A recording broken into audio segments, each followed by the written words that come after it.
You know, I can remember a few years back seeing the trailer for the Spider-Man 2 video game. Now this was only a little while after GTA 3 had come out, so the whole open-world sandbox adventure game was still kinda new, although other people were starting to rip it off. But this was going to be one of the first superhero games to try and attempt it, so of course when I heard it, I immediately jumped at the opportunity. I gathered all my money up, and as soon as the game was released, I went down to the store to buy it, and it was one amazingly crafted piece of BULLSHIT!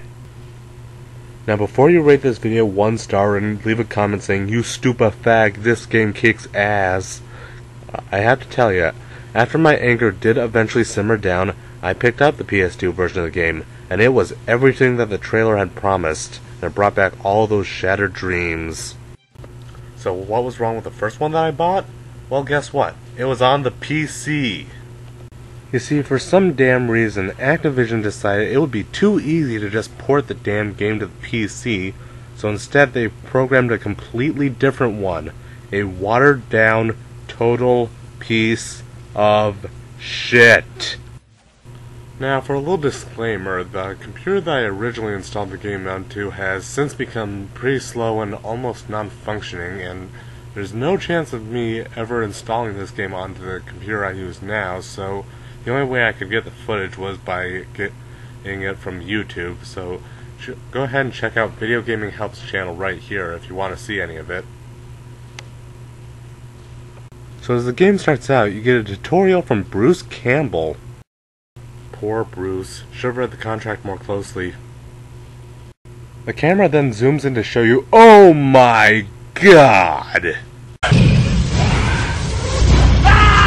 What the fuck is with these graphics? This is 2004. These are barely above PS1 standards. Now, a few of you probably think that this is unfair of me to say. I mean, you can't judge a free-roaming game's graphics next to a linear one's. Only problem is, this is linear!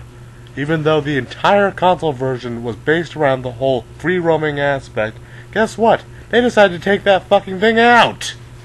So while we have a nice huge New York map to explore in the console version of Spider-Man 2, in this piece of shit, we just have to go from the end of one predetermined corridor to another, all in this exact pattern that the developers had. Ugh. What's also weird about this version is the fucking web swing. In the console version, you could swing off of any building that was within range of your webs, but in this, you can only swing off of these things. What the fuck are these things? I mean, I can understand if they were like symbols above anything that you were able to swing on, but no, your web attaches to these and you swing off of them. How can they support your weight? Why are they even floating? What the fuck are they? The last thing we see of the gameplay to come in this is the fucking combat, and boy, that's rich. Look at this for yourself.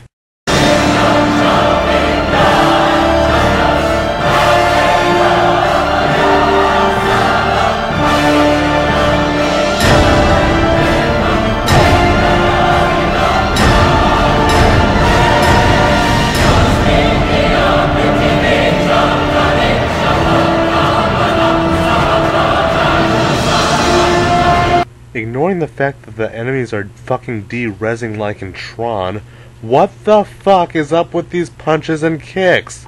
They're so blatantly over the top. I mean, even the fucking 60s cartoon show never got this damn campy. Moving on to the first real level of the game, we see some weird van full of infinite henchmen with a energy explodey weapon thingy on top of it, trying to break all the criminals out of a high-security state penitentiary that has somehow magically appeared in the middle of fucking New York City. You know, I don't care how damn overcrowded prisons are these days. Who took a map of New York, scribbled out a section with a red pen, and said, "Yeah, demolish those buildings, put a prison right there"? Well, during the prison break, we see that the Rhino is also escaping, wearing a version of his armor that doesn't appear to be attached to his skin. Now, this kind of makes me wonder, did they just have the armor staying in the prison instead of sending it to some scientists? I mean, they could have reverse engineered that for some serious military purposes. Or did they just leave that on him and throw him into the cell while he had the suit that gave him super strength? So after an incredibly easy boss fight, the Rhino runs away like the pussy he is in this game, only to be caught in a force field that the police have set up. Okay, 1. Where the hell were the police when all those people were escaping from the goddamn prison in the middle of fucking New York? 2. Where the hell did they get a giant force field? 3. How the hell did they get the time to set that up? And 4. How the hell did they know he was going that way? Well, not being one to look a gift horse in the mouth, Spider-Man instead decides to run up to the Rhino and trick him into electrocuting himself in the face. He then tricks him into doing it again. And again. And again.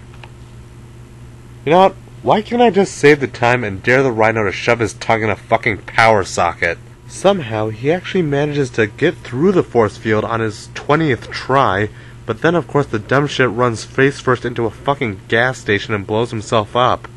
And then for some reason, Dr. Octopus carries away his body. I'll catch up with you, Ock. Well, that's a pretty casual reaction to seeing Doc Ock for the first time. Did he even know that Ock was a supervillain at this point?